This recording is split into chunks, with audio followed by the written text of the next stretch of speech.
And okay, so first of all, I'd like to thank the organizers who are inviting me to give a talk. And I'd like to wish Dilip well, although I'm sure everybody else will also. Okay, so my last paper with Dilip was also joint with Ping Li, who is my former PhD student with Dilip, and was called Basis and Ideal Generators for Projective Monomials, and appeared in the Commutative Algebra journal. Now I have, I won't attempt a literature survey. That's too, it's not so easy after a number of years to tell where all ideas came from. And I'll just refer to LPR as a source. And then Ping and I have a new manuscript, which so far hasn't gone anywhere. So I'd like to explain a few things. First of all, I want to say what a projective monomial curve of degree D in P3 is. Now you can define projective monomial curves in any projective space, but the case where we can do interesting things is P3. So we describe the curve by giving three integers A, B, D, 0 less than A less than B less than D. Now, in effect, there's always a 0 in there, but to just describe the curve, I just call it ABD. And we want the GCD of ABD to be 1. Then we consider the semigroup generated by D0, D minus 1A, D minus 2B, B, and alpha 3. Let K be a field. I don't think the field matters, but we can take it to be Q if we want to, or C maybe to be safe. And S and T indeterminates over K, and identify the semigroup ring S over K with the algebra K square bracket S equals this thing generated by monomials in S and T corresponding to the alphas. And let R be this, R a polynomial ring over K, and the map phi from R to K square bracket ST defined by the generators there. Then this is a surjective ring homomorphism, and the kernel of phi, which we define to be P, is a homogeneous prime ideal in R, and R over P is K square bracket S. Now there is actually a physical underlying curve, which we can take to be proj of K square bracket S contained in P3, and R is really the homogeneous coordinate ring of some projective embedding. And that projective embedding happens to be given by monomials.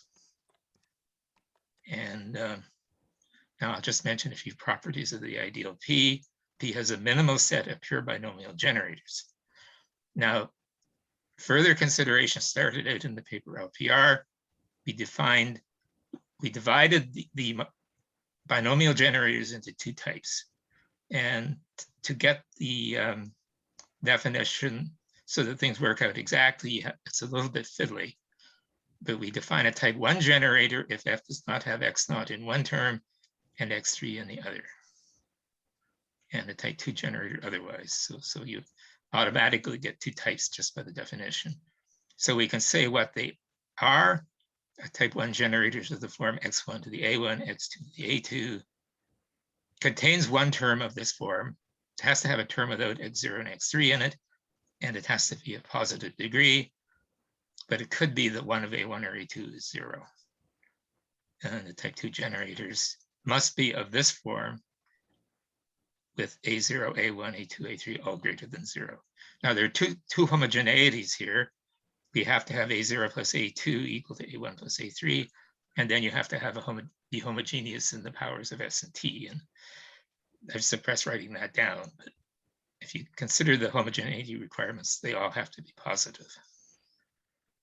And now if we factor out by both of them, then we get K square bracket X0 to X3 divided by P, and that's isomorphic to J1 for an ideal which turns out to be monomial. So this is a first simplification. We've done something where we concentrate on monomial ideals, which are easy to deal with. And this yields a bijection between the type 1 generators of P and the minimal monomial generators of J1. And to capture the type 2 generators, we can factor out by X1 and X3. Now we could also factor out by X0, X2, and make it sort of a different representation. So K square bracket S factored by s to the d, t to the d is this, and this k squared by x1, x3 factored by j2, and that's a monomial ideal in x0, x2. So now I had a bit of panic in that I was afraid of misremembering how this works. It turned out to actually be more complicated than I had thought. Had sort of partially remembered because I haven't looked at this stuff for quite a while. And so this yields a bijection between the type 2 generators and some of the minimum monomial generators of J2. So I think that's correct. And a suitable G, there's some subtlety in that the set of minimal generators of P is no longer unique, that you can make some minor changes in the generators. And if you choose the right one, then you get a bijection between type 2 generators and some of the minimum monomial generators in J2. Now this, there are some complications that there might be some monomial generators of J2 that really correspond to type 1, so you have to be a little bit careful, and I've suppressed some of the details. But what happens here, and this is the key idea, it is that in the respective planes x1, x2, and x0, x3, the exponent vectors of the generators lie in the Hilbert basis of lattice points in a cone. And it might be better if I just scratch this out. The exceptions are the type of thing that I was talking about up there. They may not, you may be overcounting in the type 2 generators. They lie in the Hilbert basis of lattice points in a cone. And then this is the crucial part, which I'm not going to go into detail, hence lie on line segments, which can be calculated using continued fractions. So this gives us a method of calculating. And because of the shortness of the talk, I've suppressed some of the details on this. But what happens is we get a collection of vertices and a finite number of integer points between them. That's what the elements of the Hilbert basis are like. And then this permits a very efficient calculation of the ideal generators of P. Sorry? Was that a question? Or? Okay, so here, what I'd like to concentrate on is some of the consequences of this. And I have an example. I won't attempt to do the calculation, but for this curve 167, we have a segment of type 2 generators, which I listed, and we have 4 of them. And this is a segment because the exponent vectors lie on a straight line. And the key idea here in doing large cases is instead of listing all 4 generators, one can just give the endpoints and the number of subintervals, and which is 3 here. 3 subintervals and 4 generators. So more generally, you can take S to be 1n minus 1n, and this has 3 type 1 generators and a segment of n minus 3 type 2 generators, yielding n generators in total. Now, this has an enormous implication for computing. Now, the calculations here I'm currently doing with Macaulay 2, and my claim is this is the largest possible number of generators for a projective monomial curve. So if n is larger, say 10,000, we will get a segment of 997 type 2 generators, and you really don't want to see them all. The endpoints and numbers of subintervals suffices to describe the generators. So that's the first key idea. And that you don't have to list all the generators. You can just put them in segments and give the number in each segment. So where are we here? Okay, so there are a number of properties of these things. Okay, so first of all, there are many characterizations of Cohen-Macaulay. And in our case, one, perhaps the simplest to understand is it's Cohen-Macaulay if and only if S to the D, T to the D is a regular sequence in I guess, whatever ring the,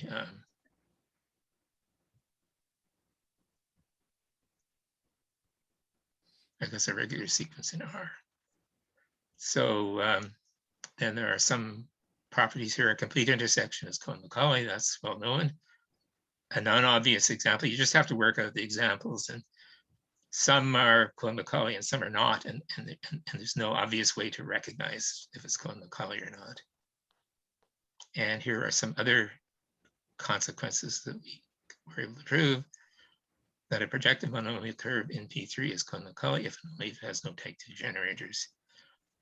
And the projective monomial curve in P3 is Cohen-Macaulay if and only if it has less than or equal to 3 generators. So some of these things were well known and appear in the literature, but in many cases we tried to give our own proofs anyway to fit them into the way we were thinking of these curves. So I think we left work with Dilip when we started getting into continued fractions as a means of computing. So these are some of the basic facts here. And then we can move on to more speculative things. And some of these things have partial proofs and mathematical arguments, and others just have some sort of experimental data that tends to support them. And the key one observation is that as the degree goes to infinity, the average number of segments of ideals remains small, possibly even less than 1, depending on how you count segments. There's some choices in how you count segments.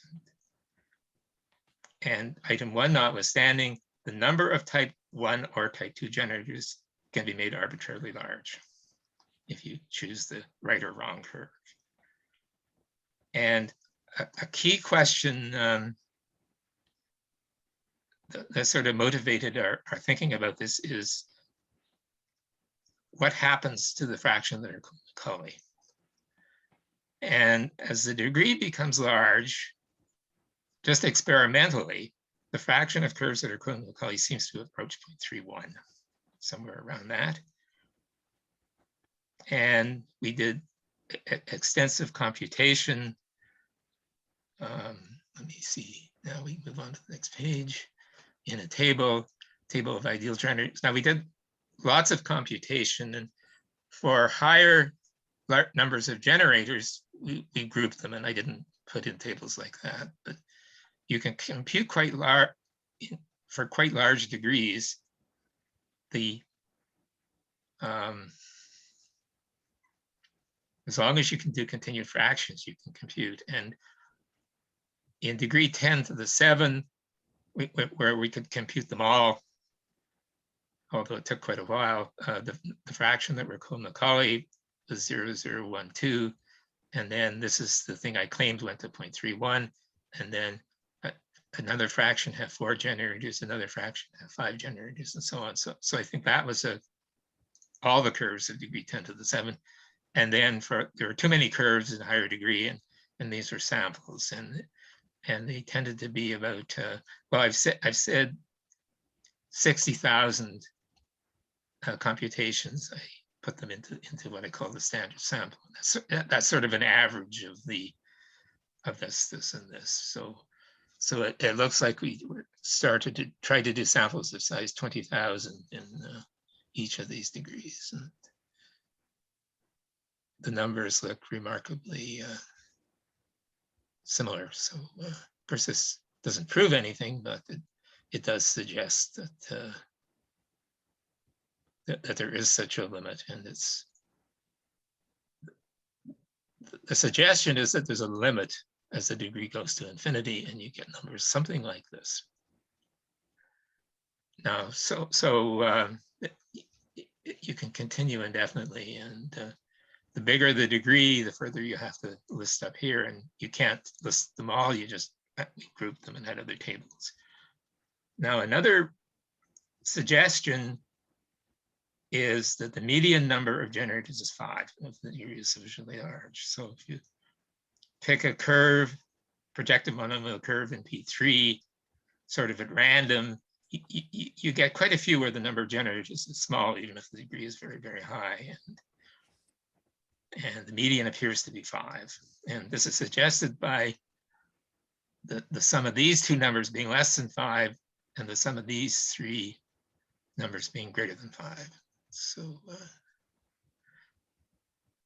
that's not a proof, but it has been tested quite extensively. And I think I can't remember the exact computations done, but the largest case where the median was 4 was a few hundred, and then in all cases considered bigger than that, it turned out to be 5. And I was able to do the computing up to about, it was a few hundred.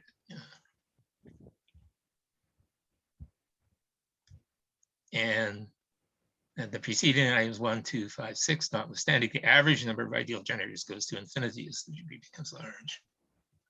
And this one I think I can actually prove by producing many examples of the type 1 n minus 1 n. So the number of generators there is extremely large, and you only need a finite number of them to push the, well, a finite number perhaps increasing with n, but for each n, you need a finite number of them, and you can get enough of them explicitly to make the average number of generators go to infinity. So this is basically the type of results we were getting. So let me just think about that. I've probably forgotten to say something interesting. Some of these things have partial proofs, and other things I have absolutely no idea how to prove. I indicated that 7 you can prove, but maybe not the precise number.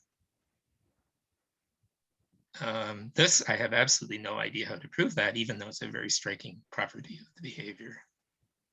And I have no argument to give these exact numbers, but I can sort of do approximate calculations that suggest there ought to be such numbers.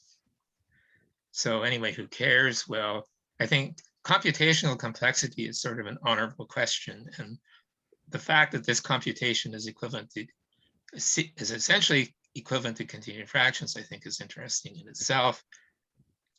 But if you want to know in more detail how things behave, if you can compute up to degree 100 or so, you might feel you've got a pretty good program.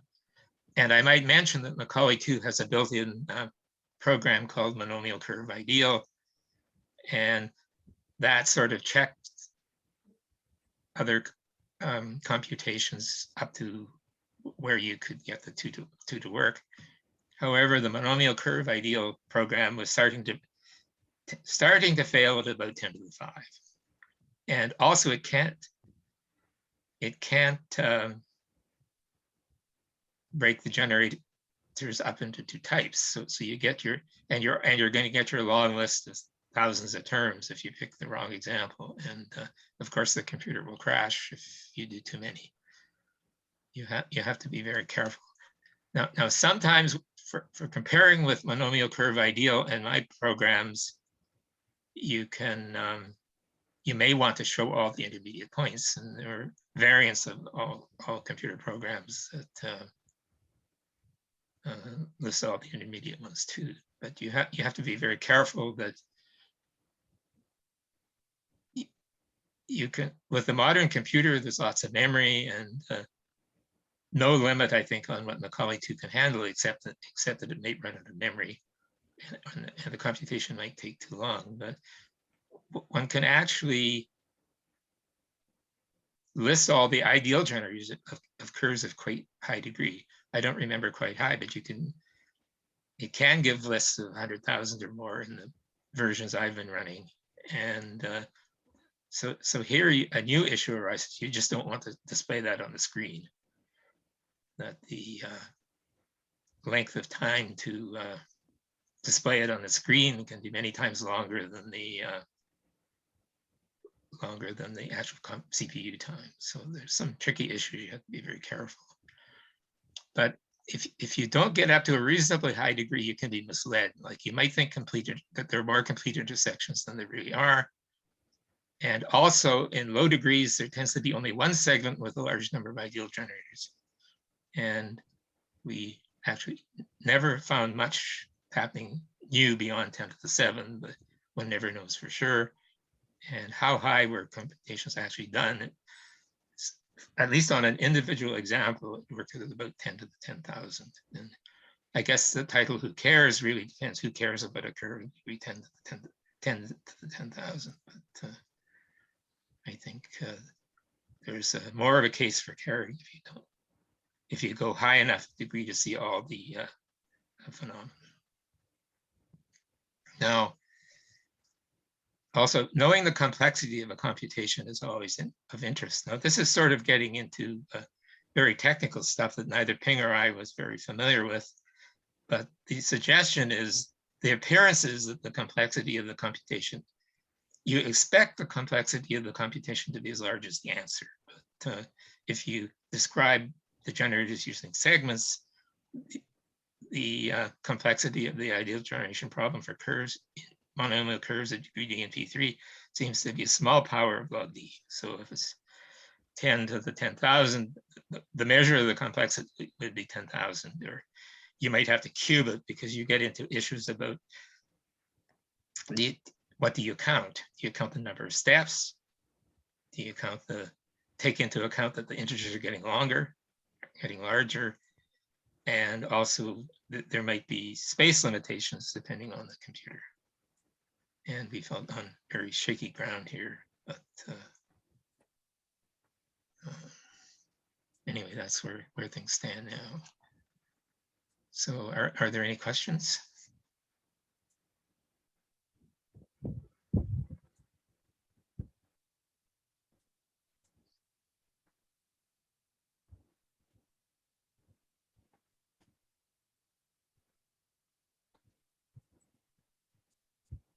So what kind of machine is this? I sort of heard a question starting to appear, but yeah. So on what kind of machine computer were you doing? Oh, I was okay. So I'm running. Okay, Macaulay 2 is sort of. They don't seem to have a proper Windows version of Macaulay 2. So I'm actually running Macaulay 2 remotely on a Queen's computer, which is a Linux computer. I see. And that way they can easily update Macaulay 2. It just takes the computer technician minutes to do each upgrade. So I can always use the current version. Now I have Windows versions that are too old. But you're expecting something, otherwise you won't do so much. I'm sorry? You're expecting something. What are you expecting? I didn't quite hear the question. So much, then what are you expecting? Oh, what do I expect? I don't know. No. Let's turn the volume up here. Well, what I expect is sort of the numbers that I've listed in the table above are sort of observations, and I expect that if you go to higher powers, you just get similar numbers. That's the expectation, and the question is, what can you prove, and what's a reasonable thing to try to prove, and that I don't really have an answer to. Okay. Like I indicated that one can prove this. I think we can prove 7, 6. I have no idea how to prove. And again, I have no idea how to get the specific numbers, but they seem to be remarkably stable to me. And I've called something a standard sample. And in fact, several standard samples have been computed and you get similar numbers with them. So that's the issue there. So, any questions? Vinay? Okay, so if there are no questions now, I think I have a few minutes where I could show a few pictures of Dilip, if that's all right. No, but Vinay? Stop the, sorry? No, there is one person who might have something to ask. I'm wondering if he's still there. Vinay what? No, he seems to have gone. All right. So any other questions? Well, you can always email me if you have a question. And yeah. some of the background information with more detailed arguments may be posted eventually on the. Right. either Ping's website or the website of the conference. Interesting. Yeah.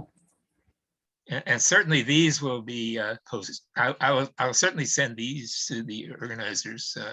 I might make a minor correction on some of these remarks here that weren't quite right. But, Yes, that would be nice. Yeah. yeah. So I'd like to stop the recording now and Yeah. show a few pictures.